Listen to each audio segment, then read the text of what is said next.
महाकुंभ में आस्था के सैलाब की जो तस्वीरें दिख रही हैं वो पूरी दुनिया में छा रही हैं। आज महाकुंभ 2025 का पहला अमृत स्नान है, जिसके लिए देर रात से ही भीड़ जुटनी शुरू हो गई थी। साधु संतों के अमृत स्नान के अलावा करोड़ों श्रद्धालुओं ने मकर संक्रांति के मौके पर पहले अमृत स्नान में हिस्सा लिया। महाकुंभ में सुबह 10 बजे तक 1 करोड़ से ज्यादा लोग पवित्र स्नान कर चुके थे और ये संख्या लगातार बढ़ती जा रही है। महाकुंभ की एक और दिव्य और भव्य तस्वीर तब भी दिखी जब सबसे बड़ा जूना अखाड़ा और उनके सन्यासी अमृत स्नान के लिए पहुंचे। इस दौरान श्रद्धालुओं का हुजूम एक साथ नजर आया। इस दौरान अमृत स्नान के लिए जाते साधु संत खुशी से झूमते हुए दिख रहे थे। इतना ही नहीं, इसमें नागा साधुओं की भी बड़ी फौज शामिल थी। जूना अखाड़ा 9 बजे के करीब स्नान करने पहुंचा। अमृत स्नान के लिए अखाड़े सज धज के निकले। चारों तरफ संतों का रेला नजर आ रहा था। कोई हनुमान चालीसा पाठ करता हुआ आगे बढ़ रहा था, तो कोई हर हर गंगे के जय उद्घोष के साथ संगम में डुबकी लगा रहा था। कपकपाती ठंड के बीच संगम में डुबकी लगाने के लिए साधु कई किलोमीटर पैदल चलकर घाट पहुंचे। जूना अखाड़े के आचार्य महामंडलेश्वर स्वामी अवधेशानंद भी अमृत स्नान के लिए त्रिवेणी संगम पहुंचे। अखाड़ों के अमृत स्नान की शुरुआत सुबह 5 बजे से ही हो गई थी और हर अखाड़े को स्नान के लिए 40 मिनट का समय दिया गया था। इसमें सबसे पहले श्री पंचायती अखाड़ा महानिर्वाणी आया और साथ ही श्री शंभू पंचायती अटल अखाड़ा भी मौजूद था। अखाड़ों के अमृत स्नान में परेशानी न हो, इस वजह से उनका रास्ता अलग रखा गया था। साथ में लगे बैरिकेड की मदद से लाखों श्रद्धालु इन अखाड़ों के संतों के दर्शन कर पा रहे थे। महाकुंभ में अमृत स्नान के लिए अखाड़ों के नागा साधुओं ने भव्य जुलूस निकाला। अमृत स्नान के लिए निकली अखाड़ों की शोभा यात्रा में कुछ नागा साधु घोड़ों पर सवार थे, तो कुछ पैदल चलते हुए अपनी विशिष्ट वेशभूषा और आभूषणों से सजे हुए थे। जटाओं में फूल मालाएं और त्रिशूल हवा में लहराते हुए उन्होंने महाकुंभ की पवित्रता को और भी बढ़ा दिया। अमृत स्नान के लिए ज्यादातर अखाड़ों का नेतृत्व कर रहे इन नागा साधुओं का अनुशासन और उनका पारंपरिक शस्त्र कौशल देखने लायक था। कभी डमरू बजाते हुए तो कभी भाले और तलवारें लहराते हुए इन साधुओं ने युद्ध कला का अद्भुत प्रदर्शन किया। अमृत स्नान से पहले नागा साधुओं ने 17 श्रृंगार किया हुआ था। शरीर पर लगी भभूत और माथे पर लगा चंदन, आंखों में काजल, विशेष रूप से गुथी हुई जटाएं और हाथों में त्रिशूल, डमरू लिए नागा बाबाओं का दल संगम नगरी पहुंचा। महाकुंभ में नागा साधुओं की एक अलग ही दुनिया है। नागा साधु सनातन धर्म के प्रहरी महाकुंभ के राजाधिराज माने जाते हैं। सालों से चले आ रहे आस्था के महापर्व महाकुंभ में नागा साधुओं का एक खास स्थान होता है। हर बार महाकुंभ में जुटने वाले नागा साधुओं की चर्चा सबसे ज्यादा होती है। इसका कारण है उनकी जीवन शैली, पहनावा और भक्ति। नागा साधुओं के बिना कुंभ की कल्पना नहीं की जा सकती है। महाकुंभ में अमृत स्नान में सबसे पहले नागा साधुओं ने डुबकी लगाई। महाकुंभ में जब अमृत स्नान के लिए अखाड़े पहुंचे तो कुंभ की रौनक पर 4 चांद लग गए हैं। अलग अलग अखाड़ों के साधु संत रथों पर सवार होकर स्नान के लिए संगम तट पर पहुंचे। संगम तट पर हाथों में सनातन ध्वज उठाए साधु संत बम बम भोले के जयकार लगाते दिखे। वहीं अखाड़ों के सजे रथों ने भी सभी का ध्यान अपनी ओर खींचा। इन रथों में अखाड़ों के प्रमुख नजर आए और उनके साथ साथ उनकी अखाड़ों की सेना चल रही थी। सनातन धर्म के 13 अखाड़ों के साधु त्रिवेणी संगम पर पवित्र डुबकी लगाएंगे।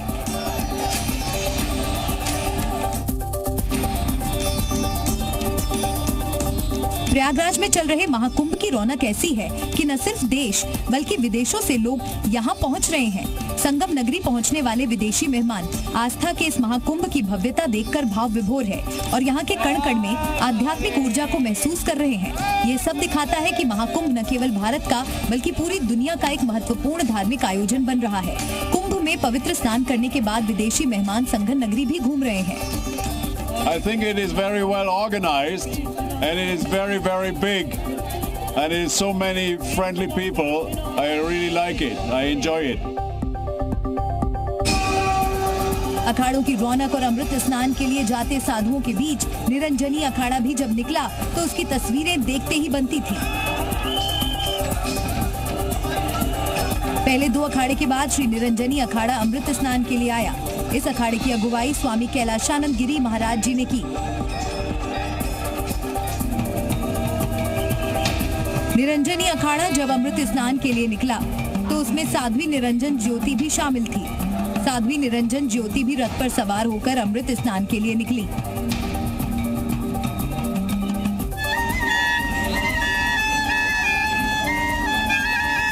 आस्था के इस महाउत्सव महाकुंभ में जहां एक तरफ अखाड़ों की धमक है तो वहीं दूसरी तरफ कुंभ की रौनक और रंग देखते ही बन रहे हैं। देश भर से आए भक्त सनातन संस्कृति के इस महासंगम में डूबकर भक्ति की लहर का आनंद ले रहे हैं। कुछ ऐसे ही हैं राजस्थान से आए ये श्रद्धालु जो नाच गाकर महाकुंभ का आनंद ले रहे हैं।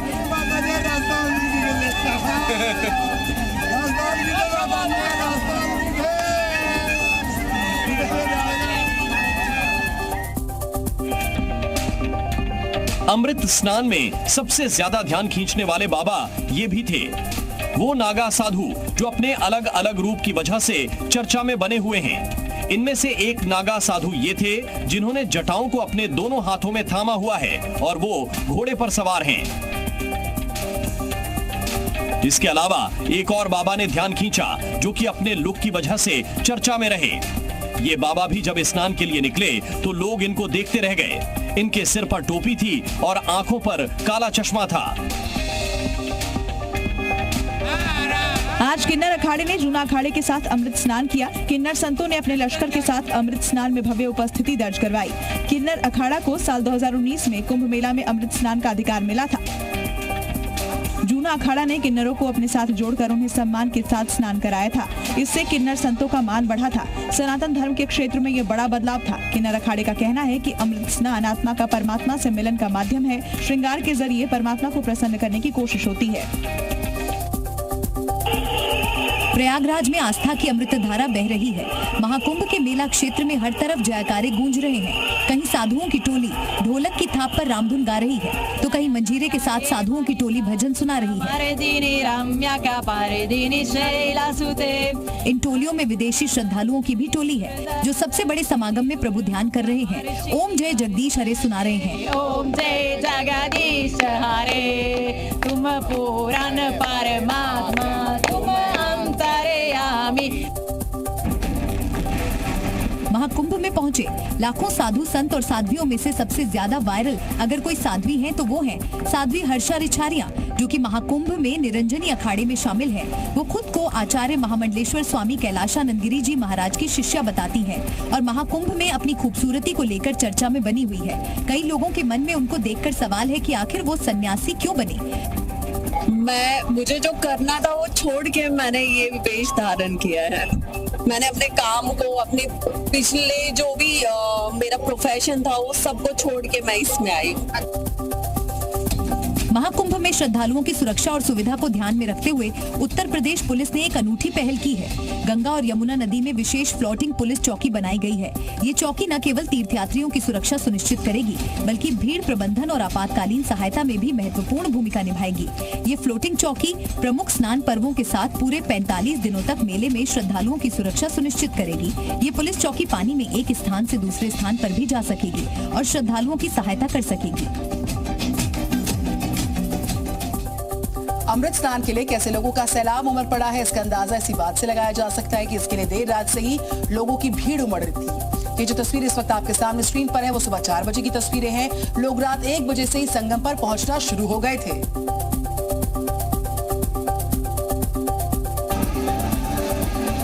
महाकुंभ में हर हर गंगे का उद्घोष करते हुए श्रद्धालु त्रिवेणी के संगम तट की तरफ रवाना हो रहे हैं। अखाड़ों के संतों के स्नान के लिए राजसी पथ तैयार किए गए हैं जिसको पूरी तरह से अखाड़ों के साधु संतों के स्नान के लिए रिजर्व रखा गया है। अखाड़ा मार्ग के आगमन और निकासी दोनों तरफ बैरिकेडिंग की गई है।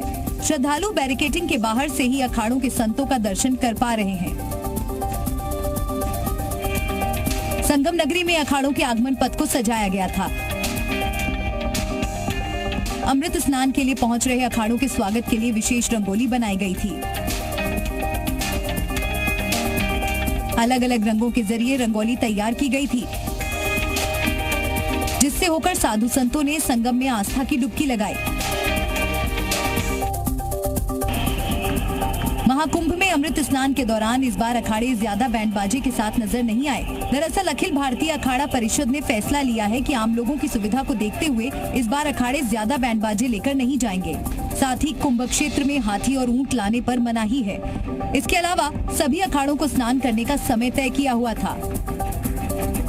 40 मिनट से 41वां मिनट हम लगने नहीं देंगे और हमने बैंड बाजा भी बहुत कम किया है, क्योंकि पहले हमारे साथ 20-20 बैंड होते थे, वो हमने समाप्त करके एक ही बैंड रखा है। ढोल आदि भी बहुत हमने कम किए हैं। हमने हाथी पे प्रतिबंध है, हमने जो ऊंट आदि वो भी हटा दिए हैं। महाकुंभ में अमृत स्नान के लिए पहुंचे करोड़ों श्रद्धालुओं में से एक जया किशोरी भी हैं। मशहूर कथावाचक जया किशोरी भी पहली बार महाकुंभ में अमृत स्नान के लिए पहुंची। बहुत सुंदर जो भाव है लोगों के यहाँ पे, क्योंकि वहाँ पे इतनी संख्या और इतनी ठंड है, उसके बावजूद इतनी भीड़, इतनी संख्या, इतनी भक्ति, इतनी श्रद्धा, तो मेरे लिए तो बहुत ही अद्भुत अनुभव रहा। मुझे बड़ा अच्छा लगा। संगम स्नान के लिए देश विदेश से श्रद्धालु पहुंचे हैं। इनमें एप्पल के पूर्व सह संस्थापक स्टीव जॉब्स की पत्नी लॉरेन पॉवेल भी शामिल हैं। वो निरंजनी अखाड़े के आचार्य महामंडलेश्वर स्वामी कैलाश आनंद गिरी के शिविर में पहुंची और आरोनी अखाड़े के साथ अमृत स्नान में भी शामिल हुई। आस्था के इस महाकुंभ में लोगों को किसी तरह की कोई परेशानी न हो, साथ ही इस महाआयोजन में किसी तरह का कोई विघ्न न आए, इसके लिए योगी फोर्स पूरी तरह मुस्तैद नजर आ रही है। प्रयागराज की सभी सीमाएं सील हैं। चप्पे चप्पे पर पुलिस के जवान तैनात हैं। पुलिस के अलावा एनएसजी कमांडो ने भी मोर्चा संभाल रखा है। वहीं आसमान से भी कुंभ की निगाहबानी हो रही है। ड्रोन से नजर रखी जा रही है। महाकुंभ में अमृत स्नान के लिए जहां साधु संतों का समूह रथ, बग्घी और घोड़ों पर सवार होकर पहुंच रहा था, तो वहीं कई साधु ट्रैक्टर पर बैठकर संगम नगरी पहुंचे। 1440 सालों के बाद लग रहे इस महाकुंभ में देश विदेश से करोड़ों की संख्या में श्रद्धालु प्रयागराज पहुंचे हैं। संगम घाट पर आस्था का सैलाब उमड़ा हुआ है। जहां संगम घाट में अमृत स्नान के लिए श्रद्धालुओं की भीड़ उमड़ी, तो वहीं प्रयागराज के दूसरे घाट भी श्रद्धालुओं की मौजूदगी से रौनक रहे हैं। इस विलक्षण क्षण का साक्षी बनने की होड़ तीर्थराज प्रयागराज के संगम नोद समेत सभी स्थायी और अस्थायी घाटों पर दिखी। श्रद्धालु भक्ति में रमने के साथ ही एकता के संगम में सराबोर होते दिखे। आप भीड़ देख सकते हैं। अलग अलग घाट जो बने हुए हैं, वहां पर इस वक्त श्रद्धा का सैलाब जो है वो उमड़ा हुआ है। लोग बाहर आए हैं और उसके बाद स्नान कर रहे हैं, आरती कर रहे हैं, गंगा की आरती कर रहे हैं।